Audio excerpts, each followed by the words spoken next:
What's up, guys? Today I want to look at none other than the Sixers' new big three, the Feds, whatever you want to call them, but I'm going to try and show today what these three might look like on the court together. And I am going to hop right into some set plays that I think Brett Brown should run or could run, but stick around after that because I'm going to break down what makes these three, specifically Fultz, such a tantalizing pick and roll threat.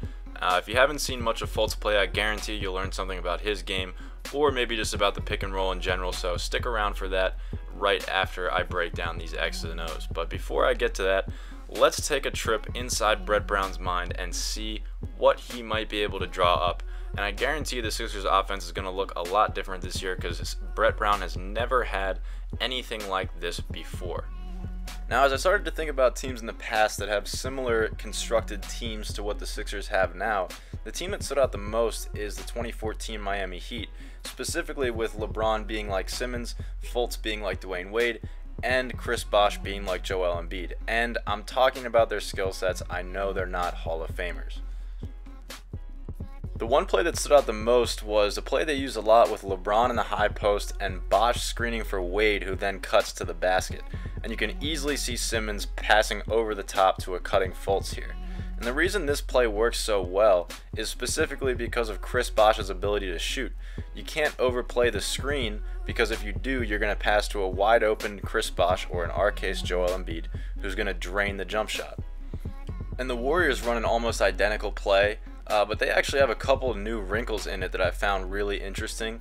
When the first screen isn't there, they actually flow this into a dribble handoff, and you can easily see Fultz possibly getting the handoff from Simmons, curling into the middle of the floor and draining a pull-up here. And then if that's not there, they have a third option for the screener to then go into the post and get decent post-up position, which I could easily see working well for Joel Embiid.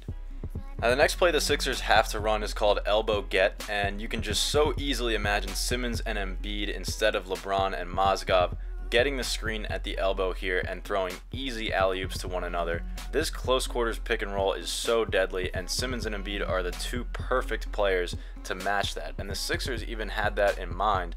I saw this play from last year's Summer League where they put Simmons in elbow get just as an experiment.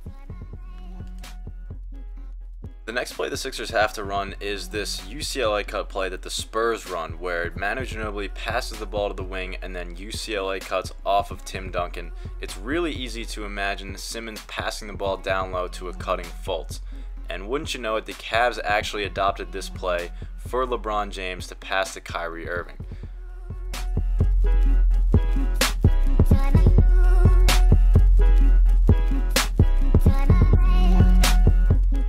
But it gets even better. The Spurs have a counter to this play where they have the cutter go completely out of the play and then have a big man set up a seal down low for high-low action. It's really easy to imagine here Robert Covington on the wing instead of maybe Embiid, and then have Embiid sealed down low to get a pass from Simmons. The last play I'll point out is one the Sixers already run. It's called their Knicks series, where they'll use a step-up ball screen into a pick and roll, and it's so easy to imagine Fultz having an absolute field day with this amount of space. I guarantee he's never seen anything like this in college with so much space to pull up. He's really going to have an easy time getting to his spots here.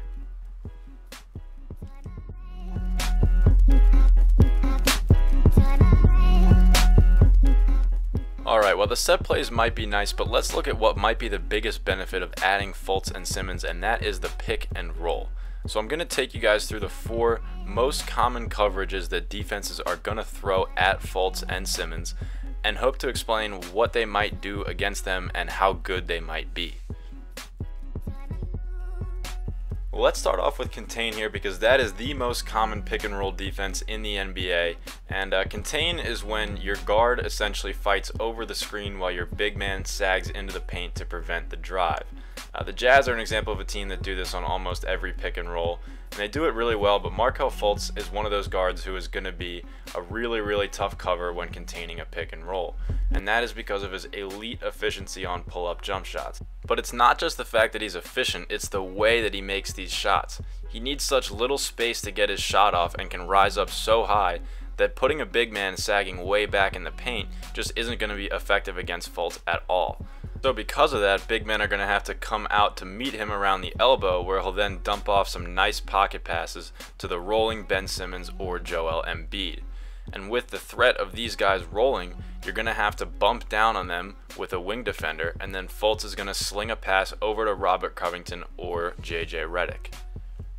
And on top of that, Fultz is just so good against big men in space, I can't imagine any team having all that much success with this coverage.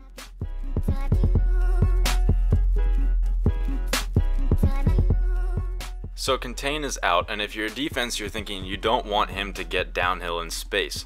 So maybe you should try and blitz. The Heat are an example of a team that used to almost blitz every pick and roll, sending both defenders at the ball handler, and it was really effective for them for a long time, but I really wouldn't recommend it against the Sixers. Fultz didn't really see this much in college. In fact, this was the only example of it that I could find, but there's one reason and one reason only that I wouldn't recommend this, and that is Ben Simmons. Anytime a team tries to blitz a Fultz-Simmons pick and roll, Simmons is just going to slip the screen and have the entire middle of the floor to play with, much like Draymond does here in the Steph-Draymond pick and rolls. And if there's any player in the NBA who you don't want attacking downhill in space in the middle of the floor, it is Ben Simmons. So just because of that, I can't imagine any team would want to blitz that combination of the pick and roll. So we're going to go ahead and give blitz a big fat X there and move on to Hedge. Now Hedge is basically the cousin of the blitz, but basically what's going to happen is the screener's man is going to try and run out to the outside of the screen and prevent the ball handler's path. And it can be successful sometimes, but it's definitely a very risky path to take. But let's look at how Fultz might handle it. Now, Fultz has a really good physical profile, which is going to bode well for him handling these hedges. Big men just can't really push him off of his path. He's really content to move past them laterally and then just make a left at the light and find the open big man. But still, this was an area where he struggled in college. Against tighter hedges, where the big man was able to get out right in front of him really quickly, he struggled to make plays, and that's definitely a concern to start out with. But I think there's one major reason why we shouldn't be too concerned, and that is Joel Embiid. Look at what you give up when you hedge a pick and roll like this. Notice how Washington's big man is down low with no one around him in perfect post position. And Fultz just didn't have a big man, and really hasn't had a big man for his entire life, that he can rely on in the post like he can with Embiid. And then on top of that, the other reason why hedging is just not a great idea is because if you're even slightly late or out of position, Fultz is one of the best guards I've seen at splitting the pick and roll. And that automatically means your entire coverage is busted and it's an easy lane to the basket. So because of that, we're going to give Hedge another big fat X. And there's one last coverage we can look at, and that is switching. And this is where the NBA is headed. They're looking for lineups that can switch against every pick and roll, but these three guys, Fultz, Simmons, and Embiid, are just so lethal and so unique that I can't really imagine it working out too well. Any guard that gets switched on to Simmons or Embiid is going to get absolutely punished in the post. And we've already seen what Fultz can do against big men in space. So if you're keeping score at home, that is a perfect 0 for 4. And look, they're young and they'll struggle. And there are definitely other coverages that teams can use in the pick and roll, but the point is that these three guys have every tool possible to counter any coverage in the pick and roll. There's no one coverage that you can stick on these guys and say this will stop them. And I have no doubt in my mind that Brian Colangelo had this in mind when trading up for Fultz, because it just gives them such a unique pick and roll attack. Alright guys, thanks a lot for watching. That's all I have for today. I hope you enjoyed. Let me know what you think, and follow me on Twitter. Let's keep the discussion going there. I'll put my Twitter link in the description. Thanks for watching, guys. Have a good one.